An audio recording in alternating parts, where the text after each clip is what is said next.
네, 이진숙 전 방통위원장의 체포적부심이 시작된 가운데 이를 둘러싼 여야 공방도 거세지고 있습니다. 여야 모두 국가전산망 장애를 담당하던 행안부 공무원의 사망에 애도를 표했지만 원인과 책임을 두고는 입장이 갈렸습니다. 차재원 부산가톨릭대 특임교수, 김철현 경일대 특임교수와 자세한 내용 짚어보겠습니다. 안녕하세요. 안녕하세요. 네. 자, 이진숙 전 방통위원장이 오늘 오후 3시부터 체포 적부 심사를 받고 있습니다. 조금 전 출석 모습 먼저 보시겠습니다. 10월 2일에 저와 함께 체포 구금된 것은 대한민국의 자유민주주의라고 생각합니다. 이것이 이재명 대통령이 말한 국민 주권 국가입니까? 저를 체포하고 구금하는 데는 국민도 없었고 주권도 없었습니다. 예, 국민의힘은 이 체포 적부심이 열리는 서울 남부지법도 찾았습니다. 그리고 김현지 대통령실 비서실장 논란에서 시선을 돌리려는 정치적 의도라고 주장을 했는데 반면 민주당은 이 전 위원장은 수사 대상자일 뿐이다. 야당이 정치적 프레임을 씌우고 있다. 이렇게 맞서고 있거든요. 이렇게 이진숙 전 방통위원장 체포 그리고 체포 적부심을 두고도 여야가 좀 극명히 엇갈리는 모습입니다. 두 분께서는 어떻게 지켜보십니까? 일단 이진숙 전 위원장의 체포가 과연 민주당의 뜻이었을까? 저는 그런 생각이 먼저 들어요. 사실 민주당의 정무적 판단에 의한다고 한다면 이번 사건이 결코 자신들에게 도움이 되지 않는 것이거든요. 지금 사실 이준석 위원장의 체포로 인해서 그동안 이준석 위원장이 방통위원장으로 있으면서 권력을 통해서 방송을 장악하려 했던 그러한 그 행위들은 다 지금 사라져버리는 그러한 상황이 된 거잖아요. 그리고 또 하나는 상당히 이준석 위원장의 경찰의 이번 체포를 둘러싸고 상당한 비판 여론이 형성되고 있다는 겁니다. 아시다시피 이준석 위원장이 장관급 지위에서 물러난 하루 만에 경찰이 덕달없이 이 체포를 했다. 그리고 무엇보다도 또 지금 이준석 위원장이 이야기하는 것 중에 하나가 자신은 그러니까 불출석 사유서까지 냈는데도 그 사유서를 법원에 제출하지 않고 경찰이 독단적으로 했다는 식으로 지금 이야기를 하고 있고요.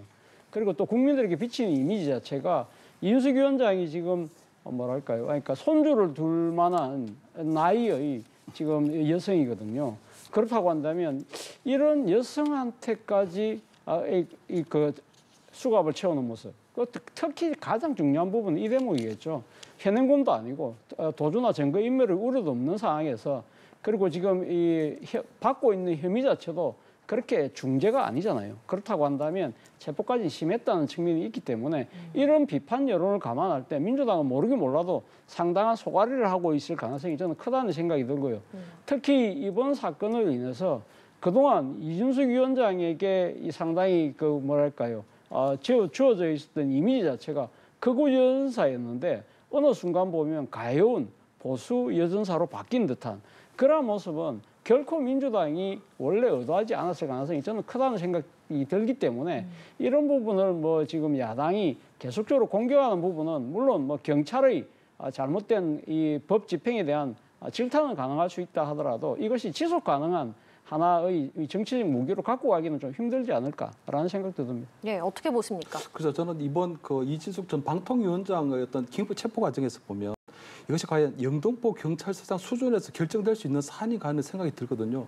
왜냐하면 불과 이틀 전까지 그래도 장관 직급의 위원장이었는데 아마 그분 같은 경우에는 경찰에서는 6차례 정도의 소환에 불응했기 때문에 긴급 체포를 할 수밖에 없었다고 얘기하지만 이진숙 전 방통위원장 얘기를 들어보면 영등포 경찰서의 형사과장하고 직접 통화를 해서 27일 출석 날짜까지도 협의를 했다는 거거든요. 그리고 27일 날 정부조직법이 통과되는 바람에 아마 그 담당하는 변호사가 불출석 사유서까지 제출했는데도 불구하고 그러한 부분들은 쏙 빼고 지금 긴급 체포를 했다는 부분이 있거든요. 그렇기 때문에 아마 저는 영등포 경찰서장 수준에서 결정된 게 아니고 적어도 서울경찰청을 비롯한 경찰 수뇌부에 이 사항이 보고됐을 가능성이 상당히 크고요. 아마 경찰 수뇌부에 보고가 됐다면 이것은 대통령실에 있는 민정수석실에도 충분히 사전에 협의가 이루어졌다고 볼 수 있는 부분이거든요. 그런데도 불구하고 아마 어느 정도까지 장관 직급을 가진 아마 이진숙 방통위원장에 대해서 긴급 체포를 하고 거기다가 수거까지 채웠다고 하는 부분들은 아마 저는 정권 차원에서 상당히 아마 이진숙 방통위원장이 워낙 눈에 가시 같은 그런 게 있었기 때문에 아마 정치적 망신주기를 하려고 했던 부분이 아닌가 하는 이런 부분이 있고요. 아마 국민의힘에서도 보면 아무래도 그렇기 때문에 아마 이런 부분들이 아마 김현지 부속실장을 비롯한 국감을 대비하기 위한 여러 가지 정치적 프레임이 있지 않나. 그리고 뜬금없이 굳이 왜 이랬을까 하는 이런 의문들이 계속적으로 생길 수밖에 없는 부분이 있거든요. 아마 그렇기 때문에 아마 이준숙 방통위원장이 지금 아마 우리 그 구속 적부심, 그 체포 적부심 아마 심사를 받으러 아마 법원에 가는 와중에서도 보면 결국은 이재명 정권에 대해서 반대하는 목소리를 내는 사람들에 대해서는 입틀막을 하겠다. 정치적 망신주기를 하려고 하는 그런 의도가 있다는 부분들을 계속적으로 아마 여론전을 펼치고 있는 것 같고요. 아마 그런 부분에서 국민의힘에서도 이 부분을 최대한 아마 이재명 정권에 반대하는 사람들은 모두가 다 저런 꼴을 당할 수도 있다. 이런 프레임으로 계속 나가려고 하는 것이 아닌가 이렇게 보입니다. 네, 오늘 체포적부심 이 전 위원장 측은 도주나 증거인멸의 우려가 없다. 석방해달라 이렇게 주장을 하고 있고 경찰은 6차례 출석 요구에 불응해서 적법한 체포였다 이렇게 맞서고 있습니다. 법원이 누구 측의 손을 들어줄 거라고 보십니까? 저 개인적인 의견이고 또 저는 뭐 법률 전문가는 아닙니다만 제가 생각했을 때는 구속 적부심이 받아들여질 가능성이 높다. 즉 이준숙 전 위원장이 풀려날 가능성이 좀 크지 않을까라는 생각이 듭니다. 앞서 제가 3가지 이유를 들었었잖아요. 그러니까 이 지금 보면 사실 이 여러 출석 요구를 했는데도 불구하고 안 나왔다고 경찰은 주장하지만 본인들의 입장에서는 불출석 사유서를 냈다고 하고 그 불출석 사유서를 아마 체포영장을 청구하는 단계에서 경찰이 빠뜨렸다 이렇게 주장을 하고 있거든요. 만약에 그것이 사실이라고 한다면 결정적인 하자가 되기 때문에 뭐 판사 입장에서는 풀어줄 가능성이 저는 상당히 높다고 보고 또 하나는 앞서 이야기했던 대로 경찰이 지금 이 이준숙 전 위원장을 체포하는 것이 상당히 과잉적인 처사라고 볼 가능성이 높다는 겁니다. 그러니까 이 지금 거의 국무위원급에 해당되는 사람이 바로 이 지금 법 개정으로 인해서 자동 면직되자마자 바로 이렇게 체포하는 그런 모습들이 결코 이렇게 이 정당한 법 집행처럼 보이지 않을 수도 있다는 겁니다. 그렇기 때문에 경찰의 수사 가잉에 대한 법원의 경계심이 작용할 가능성이 높기 때문에 저 개인적인 생각이지만 풀려날 가능성이 크지 않을까 그런 생각 조심스럽게 그렇게 한번 전망을 해봅니다. 예, 결과가 이르면 오늘 밤에 나올 거로 예상이 되는데 어떻게 예상하십니까? 그래서 저도 아마 바로 풀려날 가능성이 높다고 아마 교수님의 견해에 동의를 하고요. 아마 이 부분이 보면 절차적 위법성이 지금 있거든요. 왜냐하면 굉장히 과잉적으로 법 집행을 했다는 부분이 보면 어쨌든 6차례 정도의 소환에 불응한 것이 아니라 어쨌든 이진숙 방통위원장이 보면 형사과장하고 계속적으로 통화를 하고 있었고 그달 아마 27일 협의된 날 출석하지 않았을 경우에도 불출석을 하게 된 그 사유서까지 제출했다고 하는 부분이 있기 때문에 아마 저는 그 부분이 상당히 조금 과잉적으로 보이는 부분이 있거든요. 다만 저는 이 과정에서 보면 아마 경찰에서 체포영장을 청구하는 과정에 판사를 속였을 가능성도 배제할 수 없다고 보이거든요. 왜냐하면 아마 체포영장이 발부되려고 한다면 적어도 계속적으로 소환에 불응하고 있다. 그리고 불출석 사유서도 내지 않았다고 할 가능성이 높은데 지금 이준숙 방통위원장은 전혀 다른 이야기를 하고 있는 부분이 있기 때문에 아마 그런 부분에 있어서는 아마 다시 아마 적부심 과정에서 보면 아마 걸러지지 않을까 이렇게 보이고요. 다만 지금 경찰에서 보면 굉장히 조금 과잉적인 상황이 보면 긴급 체포영장을 발부한 것도 지금 굉장히 과잉적인 부분이 있는데 아마 만약에 체포 적부심이 받아들여져서 이준숙 방통위원장이 풀려나면 곧바로 또 구속영장을 청구하겠다는 부분이 있는 거거든요. 그렇기 때문에 이런 부분들도 과연 타당한가? 왜냐하면 지금 이준숙 방통위원장에 대한 어떤 영장에 대한 내용은 작년 9월 달에 국회에서 탄핵당했을 때 그때 한 보수 유튜브에 나가서 했던 그 발언을 가지고 문제 삼고 있는데 그 보수 유튜브에서 했던 발언들은요 그대로 남아있기 때문에 증거 인멸에 대한 이유가 전혀 없고 그리고 아마 그동안 이준숙 방통위원장이 어떤 담당 과장하고 계속 통화를 했다는 부분들은 아마 어디 도주를 한다거나 소환에 불응한다거나 하는 이런 의도가 전혀 있는 부분이 아니거든요. 그렇기 때문에 아마 지금 경찰에서의 대응이 체포영장에서부터 아마 체포영장이 기각되고 난 이후에 나중에 아마 구속영장 청구까지 굉장히 과도한 법 집행이 이준숙 방통위원장에 대해서 이루어지고 있다. 이런 부분들이 조금 비판받을 지점인 걸로 이렇게 보입니다. 네, 알겠습니다. 자, 주제를 돌려보겠습니다. 국가 전산망 장애를 담당하던 공무원의 안타까운 죽음이 있었는데요. 여야가 이 공무원 사망에 애도는 함께했지만 또 시각차는 있었습니다. 국민의힘은 대통령의 질책에 압박 압박으로 작용을 했다면서 특검을 거론했고요. 민주당은 위기 상황을 정쟁화하고 있다 이렇게 비판을 했는데 두 분께서는 또 이 사안은 어떻게 바라보고 계시는지 먼저 어떤 의견 갖고 계십니까? 먼저 이 공무원의 사망에 대해서 상당히 좀 안타까운 생각을 금할 수가 없는 것이고요. 그렇지만 그렇다고 하더라도 이 사건 자체가 갖고 있는 정치적 민감성이 그렇게 큰가요? 그렇지. 그러니까 이 소위 말로 우리가 특검을 이야기할 경우에는 뭐랄까요? 그러니까 지금 수사 주체가 정치적 권력으로부터의 자유롭지 못하다. 그런 상황 같은 경우에 특검을 동원하는 것이지 뭐 이런 사고가 났다고 해서 무조건적으로 특검을 이야기하는 부분은 지나친 정쟁화라는 생각이 듭니다. 사실 뭐 이 지금 이번 화재 사고와 관련해서는요. 이것이 바로 어제 오늘의 잘못 때문에 지금 이렇게 당장 발화된 측면이 분명히 있습니다만 그 근본적인 원인에는 오랜 세월 동안 누적되어 왔던 안전불감증 그리고 이에 따른 뭐랄까요 이 국가 이 정부 부처가 상당히 신경 소홀을 하면서 예산 배정이라든지 이런 문제들이 늦춰짐으로 따라서 소위 말하는 백업이나 이중화 시스템이 전혀 만들어지지 못했다. 그렇다고 한다면 이것은 단지 민주당 정권뿐만 아니라 바로 앞에 다 정권을 담당했던 지금 윤석열 정부도 상당한 책임을 지고 있는 상황이라고 한다면 당시의 여당이었던 국민의힘 입장에서도 이걸 무조건적으로 지금 민주당과 집권 세력의 탓을 하기는 저는 조금 지나친 측면이 있다는 생각이 들고요. 지금 당장 중요한 부분은 정말 이 세계 최고의 수준이라는 디지털 정부를 자랑했던 대한민국의 민낯이 정말 부끄러운 민낯이 드러난 상황이잖아요. 그렇고 국민들의 삶이 상당한 불편이 생길 수밖에 없는 그러한 하나의 지금 결과가 빚어지고 있다고 한다면 이걸 어떻게 조속히 복구하고 소잃고 외양간 고치는 한이 있더라도 다시는 이러한 사태가 재발되지 않도록 하는데 여야가 머리를 맞대야 될 시간이 아닐까라는 생각이 듭니다. 예, 특검 얘기까지는 지나친 정쟁화다. 김철영 교수께서는 어떤 생각이세요? 뭐 저도 지금 뭐 여야가 서로 내 탓이라고 책임 공방을 벌일 때는 아니라고 보고요. 저는 아마 전 정권과 당시 여당 그리고 현 정권과 여당이 똑같이 아마 저는 책임을 통감해야 될 걸로 보이거든요.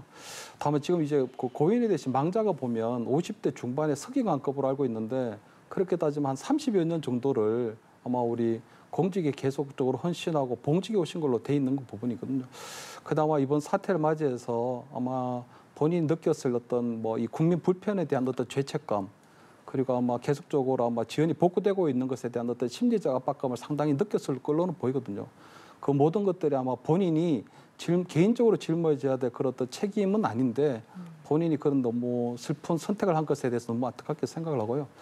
아마 고인도 볼 때 아마 여야가 서로 내탁 공방을 벌이면서 이렇게 아마 정쟁의 도구를 삼기보다는 어떤 아마 조속한 정상화를 조금 기원을 했을 것 같고 또 한편으로 볼 때는 이런 사태가 벌어지면 항상 담당 공무원에 대한 어떤 공직사회에 대한 어떤 손가락질이라든가 이런 책임을 전가하는 그런 것들이 상당히 많이 있는 부분이 있거든요. 아마 그런 부분에 있어서 저는 아마 지금 고인이 아마 여야가 자꾸 이렇게 정쟁화 벌일 게 아니라 아마 조속한 정상화와 국민 불편을 최소화하는 그런 것을 기대했다고 좀 생각이 되고 다만 한 가지 좀 덧붙이고 싶은 것은 최근에 나온 어떤 통계를 보니까 40대 그리고 50대의 어떤 사망 원인 1위가 저는 암인 줄 알았는데 암이 아니고 자살이더라고요. 그래서 상당히 좀 충격적이고 좀 놀랐는데 이제는 국가 차원에서도 이제 어떤 국가 자살에 대한 어떤 개인 국민들의 어떤 자살 사태에 대해서 더 이상 방관할 것이 아니라 국가 차원에서 어떤 체계적인 어떤 전략과 좀 어떤 대책을 조금 수립해야 될 때가 아닌가. 이제는 자살이라고 하는 어떤 대한민국의 오명, 자살공화국 1위라고 하는 대한민국의 오명,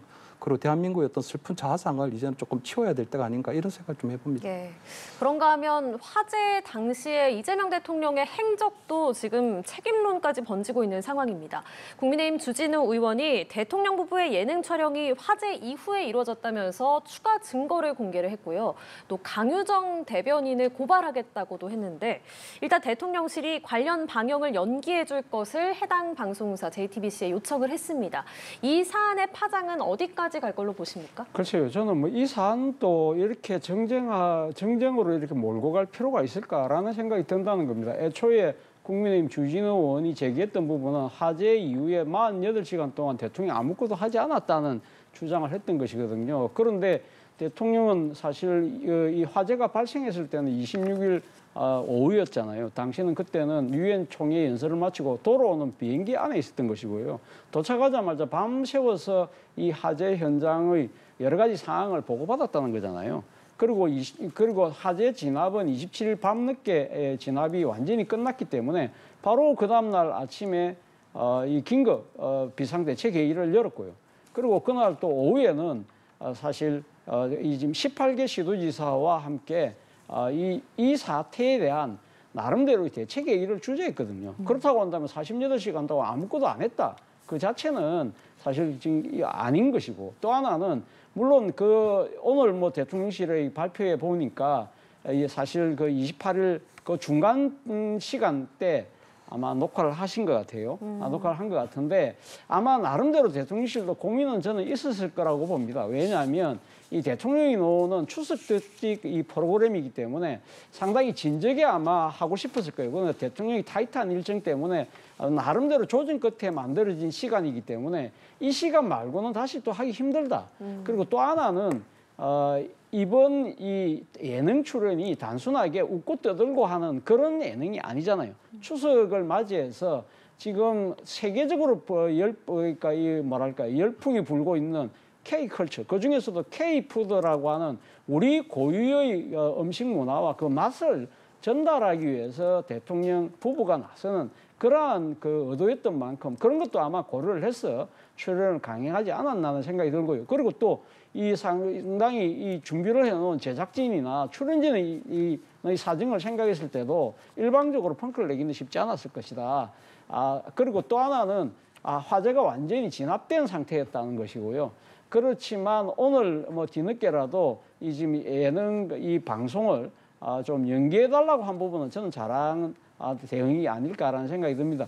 일단 이번 우리가 앞서 이야기했던 대로 지금 이 화재 사고와 관련해서 중견 공무원이 극단적인 선택을 한 상황이라고 한다면 여기에 대해서 이 국정을 책임진 대통령 입장에서는 나름대로의 행동에 상당한 뭐랄까요, 이 지금 주의를 요하는 나름대로 그런 생각을 한 그때 이런 결정과 요청을 한 것이 아닐까라는 생각이 들기 때문에 이거를 길게 끌고 나가면서 이렇게 정정하는 것은 국민의힘에게도 저는 뭐 바람직하지 않은 결과가 나올 수 있다는 생각도 듭니다. 네, 그러니까 주진우 의원은 잃어버린 48시간을 밝혀라 이렇게 주장을 하고 있는 건데 앞서 김남준 대통령실 대변인의 브리핑을 좀 다시 한번 정리를 해드리면요.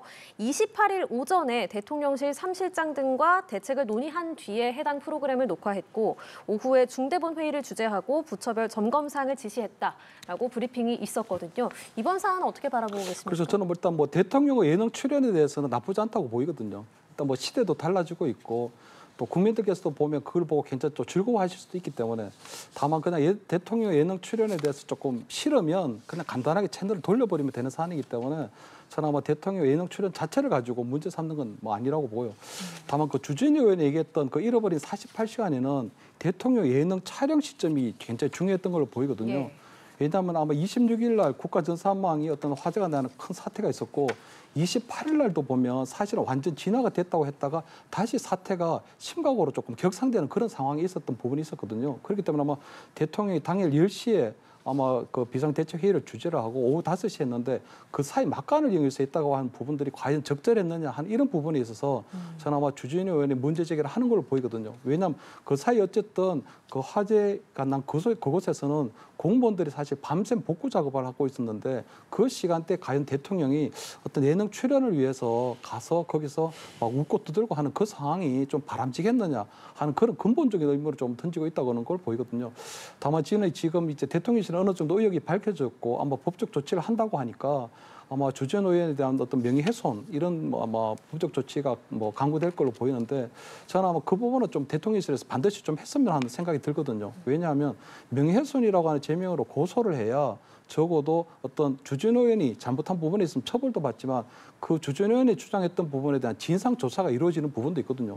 사실 지금 대통령실에서 밝히고 있는 부분들은 그때그때 계속적으로 조금 확실하게 지금 밝히지 않고 있는 부분이기 때문에 저는 아마 대통령실의 어떤 법적 조치가 실질적으로 좀 이루어졌으면 좋겠고 아마 저는 주진우 의원도 이번에는 아마 대통령실에 대해서 어떤 문제 제기를 했고 이재명 대통령에 대한 어떤 문제 제기를 한 부분이 있기 때문에 저는 주재현 의원도 뭐 깡단이 있다면 적어도 본인도 국회의직을 걸고를 해야 된다고 보이거든요. 본인도 국회의직을 걸고 이 부분에 있어서 본인이 생각했던 이재명 대통령의 어떤 예능 촬영이나 이런 시점들이 국민 정서에 도저히 맞지 않다면 그런 부분에 있어서도 본인은 굉장히 깡단 있게 저는 좀 문제 제기를 해야 된다는 생각이 들고 그래서 전 나름대로 아마 대통령실과 아마 주진호 의원 간의 어떤 법적 공방이 이제부터 이제 어떤 시작이 되지 않을까 저는 이렇게는 뭐 예상을 합니다. 네, 자 여론조사 결과도 살펴보겠습니다. 먼저 추석 연휴 직전에 발표된 국정 지지율부터 짚어보겠습니다. SBS 조사에서 긍정 평가는 60%, MBC는 59%로 큰 차이 없이 비슷하게 나왔고요. 부정 평가는 30%대 수준이었습니다. 자, 지난주와 비교해도 뚜렷한 변화는 없는 흐름인데요. 연휴가 끝난 뒤에 민심의 향방 어떻게 예상하십니까? 글쎄요, 뭐 지금 현재의 여러 가지 정부 현안을 본다고 한다면 민주당에게 결코 유리한 측면은 아닌 것 같아요. 앞서 우리가 이야기했던 이윤숙 전 방통위원장의 체포와 관련해서 상당히 비판 여론이 커지고 있는 측면이 분명히 있고요. 그리고 또 그 앞에 추미애 법사위원장의 주도로 계속되고 있는 조희대 대법원장에 대한 공격. 이러한 부분들이 상당히 그러니까 민주당의 오만과 독선이라는 측면을 상당히 부각시키고 있고 뭐 좀 더 나아가서는 사법개혁이 아니라 사법장악 아니냐는 야당의 이런 주장이 조금 먹혀드는 그런 분위기도 있고요. 여기다가 또 김현지 비서관의 국감 출석과 관련된 논란도 좀 크잖아요. 이런 것들을 종합해 본다고 한다면 사실 이번 이 추석 밥상머리 민심에서 민주당이 상당히 조금 난처한 그런 상황이긴 합니다만 그렇다고 해서 그럼 민심의 방향이 그러면 국민의힘으로 확 기우느냐? 그렇지는 또 않을 거라고 봅니다. 오늘 한 신문이 그런 표현을 썼더라고요. 대통령도 여당도 야당도 지지율의 늪에 빠졌다고 그러는데 예. 사실 이 앞서 제가 이야기했던 조희대 대법원장의 문제 같은 것만 하더라도 비판 여론이 상당히 있는 것은 사실이거든요. 그렇다고 한다면 거의 반사 이익에 의해서 국민의힘이 그러면 상당히 그 반등을 해야 되는데 그렇지 못하다는 것이죠. 왜 그렇습니까? 가장 큰 이유 중에 하나가 자기 반성 없는 남 탓이라는 거예요. 그러니까 지금 12.3 비상계엄과 내란으로 이어졌던 그 엄청난 혼란을 자초할 때 그것이 벌어졌을 때 집권 여당이었던 이 국민의힘이 그걸 계기로 해서 보수의 혁신과 쇄신보다는 오직 남 탓을 하면서 강한 주장만 지금 이야기를 하고 있다. 특히 지금 정기국회가 열리고 있음에도 불구하고 장애로 나가서 이렇게 강경투쟁을 하는 부분에 있어서도 국민들의 입장에서는 국민의힘이 수권정당, 대한정당 되긴 아직 힘들지라고 지금 보고 있기 때문에 사실 앞서도 제가 말씀드린 대로 민주당이 상당히 조금 난처한 대목도 있습니다만 국민의힘의 이번 장애투쟁과 그런 강성에 바탕한 그런 발언들에 대해서 차가운 여론을 감안했을 때 뭐 크게 저는 뭐 민심이 요동칠 것 같지는 않다는 것이 제 생각입니다. 예. 자, 정당 지지도에서 민주당은 SBS 조사에서 46%, MBC 조사에서 44%로 비슷한 흐름을 보였고요. 또 국민의힘은 각각 26%, 27%로 집계가 됐습니다. 양당 격차가 20%포인트 가까이 벌어진 상황인데 이런 흐름은 또 계속 이어질 걸로 보십니까? 아무래도 이거는 좀 내란 정식에 대한 내란 프레임이 계속적으로 아마 양 정당 간에는 작동하고 있는 걸로 보이거든요. 예전에 아마 윤석열 전 대통령이나 아마 김건희 여사가 지금 재판 중계도 지금 나와 있고 재판 나올 때마다 중계가 되고 있지만 여전히 민주당에 내세우는 내란 종식돼야 된다. 내란이 반드시 종식돼야 된다. 이런 프레임이 계속적으로 작용하고 있는 거 보이거든요.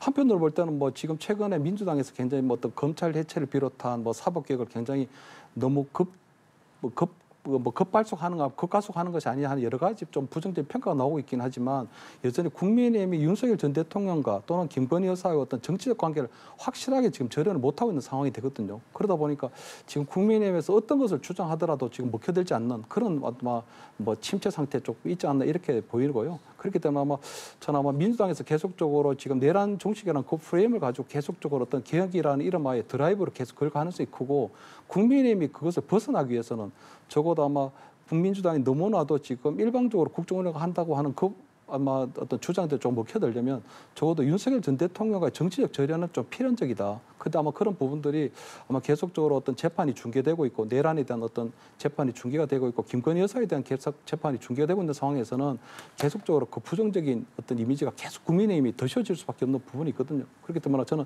아마 이 지점에서는 국민의힘이 지금 적어도 이재명 정부의 어떤 일방적인 어떤 국정 운영에 대해서 그럼 야당으로서 어떻게 견제해야 될 건가 이런 부분에서 이제 심각하게 다시 한 번 더 좀 고민해야 할 때 타이밍이 아닌가. 아마 그런 부분들이 벗어나지 않는다면 어떤 이재명 정부의 어떤 실정에 대해서도 어떤 정치적 반사이익을 누리기는 상당히 조금 힘들지 않을까 저는 이렇게 보입니다. 네. 자, 마지막으로 이 질문도 두 분께 드리도록 하겠습니다. 강경 보수이자 극우 성향으로 알려진 다카이치 사나의 전 일본 경제안보 담당상이 집권 자민당의 첫 여성 총재로 선출이 됐습니다.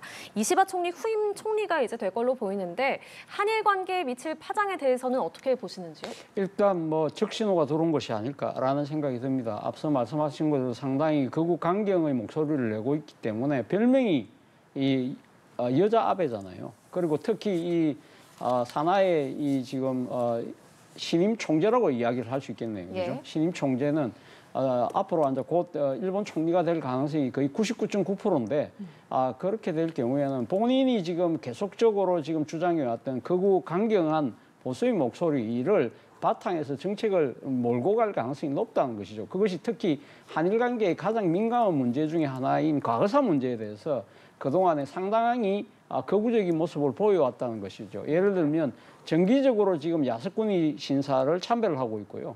그리고 또 하나는 지금 다케시마, 자신들이 이야기하는 다케시마 독도 문제에 대해서 강한 또 입장을 갖고 있다는 겁니다. 그래서 본인이 총리가 된다고 한다면 시마네현에서 열리는 다케시마인 아래 장관급을 파견하겠다는 식으로 이야기를 하고 있는 상황이기 때문에 아마 이 가그사 문제에 대해서 일본이 다시 상당히 뒤로 가는 그러한 상황이 된다고 한다면 아무리 새로운 외교를 내세우는 이재명 정부 입장에서도 상당히 난감하면서도 또 강력하게 단호하게 대처할 수밖에 없다는 생각 때문에 일단 적신호가 켜졌다는 것인데 또 약간 또 일각의 기대 섞인 전망도 없잖아 있습니다. 이재명 대통령처럼 실용 외교를 내세워서 한국과의 관계를 그냥